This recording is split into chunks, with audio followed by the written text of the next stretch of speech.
Hi guys, and welcome to another episode of Kabir Considers. In this video, we're going to react to the man who made everyone hate him, James Corden. So James Corden, he was on a British show called Gavin and Stacey, really well-loved show, and then he somehow, fair play to him, got a big job in America, hosting his own night show. And for some reason, it's just, I don't know what's happened, but his reputation has just completely nosedived.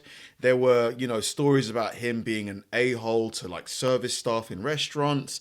People that worked for him came out saying negative things about him. And he then has, finished off his night show in America. He's back in England. But it's funny, in England, people don't really like him either. It's like all of the goodwill from Gavin and Stacey has just completely been flushed down the toilet, and I want to know why exactly his reputation has taken such a massive hit. And we asked him to take part in this programme. Right. And he chose not to. I didn't know that. Welcome to Watch Mojo, and today we're discussing the career of infamous comedian James Corden and explaining why this man is so loathed by the general public. For those who don't know, James Corden is a comedian and actor from London.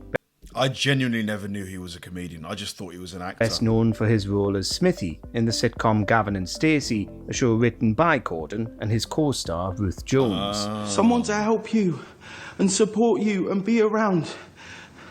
I'm saying you've already got that. The show was a hit, and Corden became quickly adored by fans, who saw him as a rising comedy star.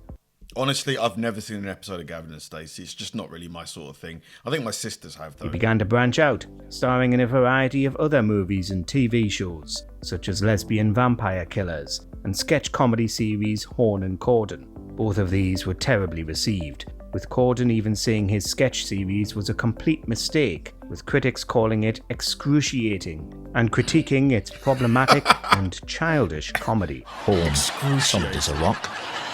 He's waiting, but Corden seems to have gone to pieces. So within 3 years of Gavin and Stacey airing, Corden's reputation had already deteriorated. His first major controversy came in 2010, when Sir Patrick Stewart criticised his hosting of the Glamour Awards. Stewart told him he looked like he'd rather be someplace else, since he was standing around with his hands in his pockets. I remember this. Didn't he call him fat or something?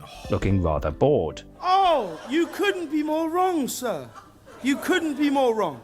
Oh, genuinely. And if it looked like that, I'm so sorry.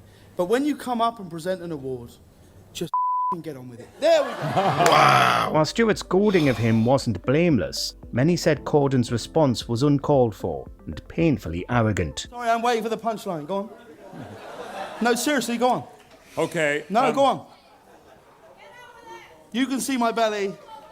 This is so awkward. We can all see you dying right now. Let's go for it. Here we go. The incident quickly became viral, and the spat marked one of the earliest signs of his divisive public persona. Ow.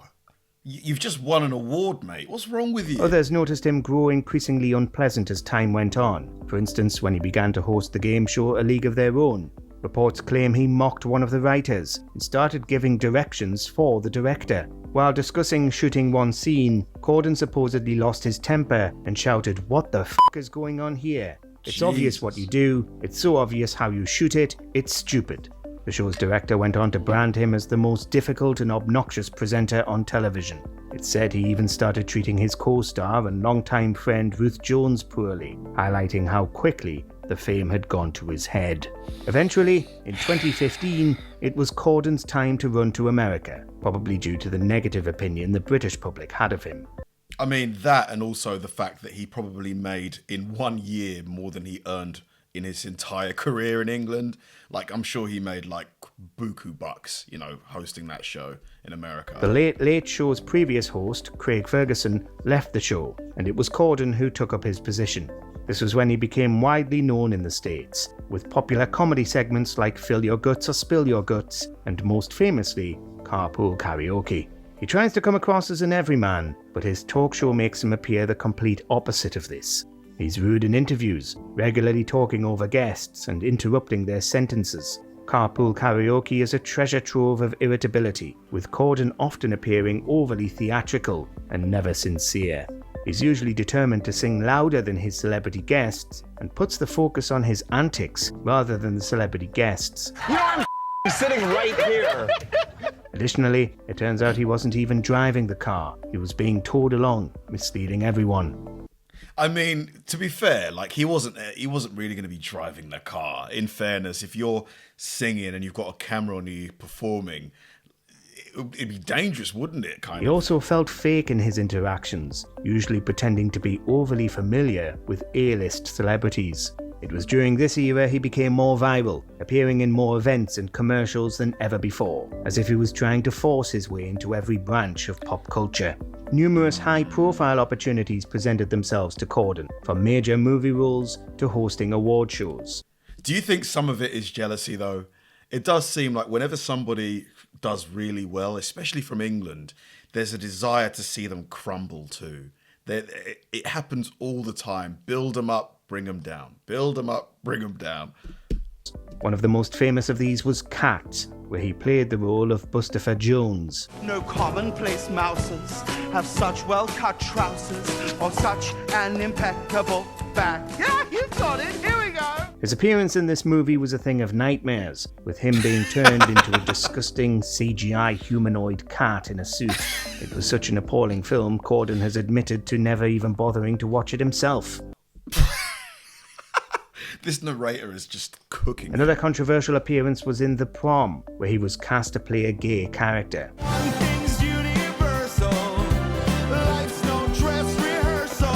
Sure, Corden is somewhat flamboyant in his mannerisms, but he is a straight actor, which reinforces offensive stereotypes. His portrayal of the character relied on outdated, exaggerated cliches about gay men, making his performance feel more like an insensitive caricature rather than an authentic and nuanced portrayal. Might just be the most insultingly misguided, offensive, and laughable performance that this reviewer has ever had the squirming misfortune to endure. Controversies became a regular occurrence for the comedian during this time. For example, in August 2017, Liam Gallagher called him a knobhead.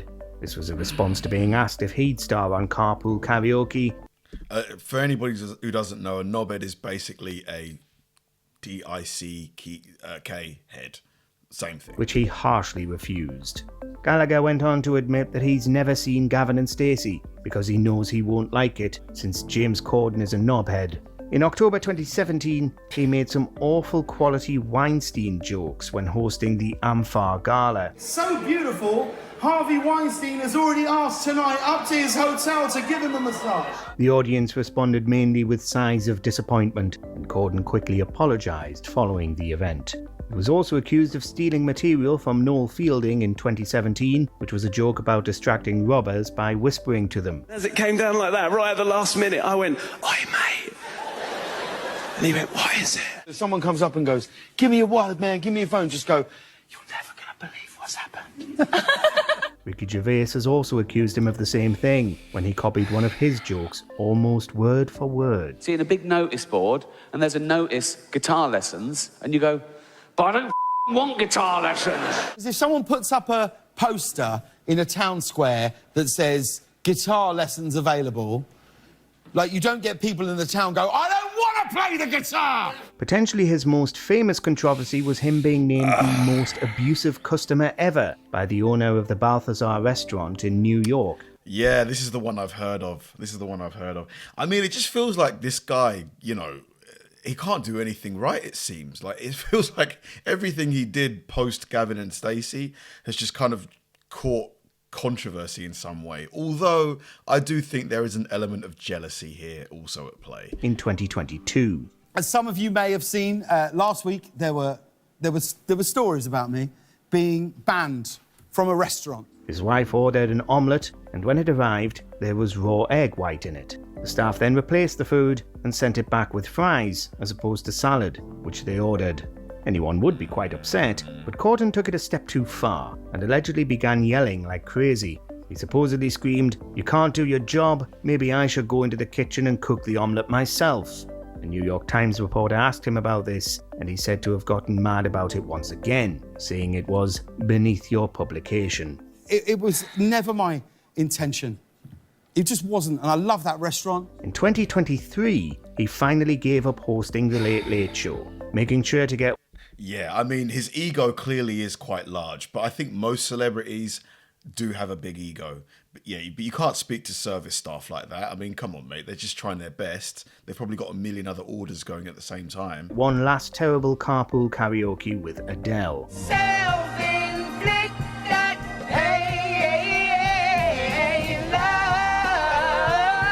Originally, the segment was more light-hearted, but its finale was overly sentimental and particularly self-indulgent. He focused much more on his emotional farewell rather than Adele, giving the episode an inauthentic feel. I was floored by how you'd managed to take everything that I was feeling about myself and life and just put it in a verse. It was an attempt to frame his departure in a positive light, despite all the controversies surrounding his career. Corden claimed he left to spend time with his family rather than because of the hate he was receiving, but we'll never truly know for sure. I reckon it's a bit of both. He's probably made a ton of money in America. He's born in London, raised in London, probably wanted to come home. Although, you know, it's probably both true. You know, running away from the controversy and maybe being homesick. More than anything, I will just miss going into work with my friends every day. Once again working in the UK, he has made 2 Christmas specials for Gavin and Stacey, the first of which was relatively well received. As famous Corden critic and comedian Brian Limond pointed out, James told one of the Kardashians that he's won. This is because the pair were drinking champagne on a Monday afternoon, while Corden gave her a fake and insincere pep talk about disregarding haters. Look, you're drinking champagne at 4 p.m. on a Monday, and you're at work. Yeah. You've won. So even though everyone despises him, it doesn't upset the man. He's won. You could say this statement showcases his self-assured outlook on fame. However, to some, it perfectly encapsulates why people despise Corden. A sense of detachment from reality, and a difficulty understanding why people are so disenchanted with him. As he returns to the UK, time will tell if he'll regain their favour, or primarily be remembered for his controversies and his seemingly fake personality. We all work for the same thing, so you should always be nice. I respect that. No more. And he hasn't been very nice. Did you enjoy this video? The thing about success is it always breeds envy, like every time and at every single level. Like if you're more successful or you're seen as more successful, there's always going to be people who, you know, try and bring you down, poke fun at you. I'm not in any way saying that James Corden is innocent here. The way he behaved at that restaurant, the Balthazar, totally unacceptable. You know, the way he went at Patrick Stewart, it was unnecessary. Do it in private. You haven't got to do it like on the screen. I'm sure there's many other things that you can point at and say, oh, he shouldn't have done this or that. But I do feel like a lot of it is just haters. Like, it's just haters, man. Like, where do you stand on this? Like, I think poking fun at the way he did his carpool karaoke thing, that's just the way he wanted to do it. Like, you know, so what that he had the camera on himself sometimes. Like, just having the camera fixated on the guest all the time wouldn't have made it very good. You got to have a bit of back and forth, haven't you? Thanks for watching, guys, and I'll see you in the next one.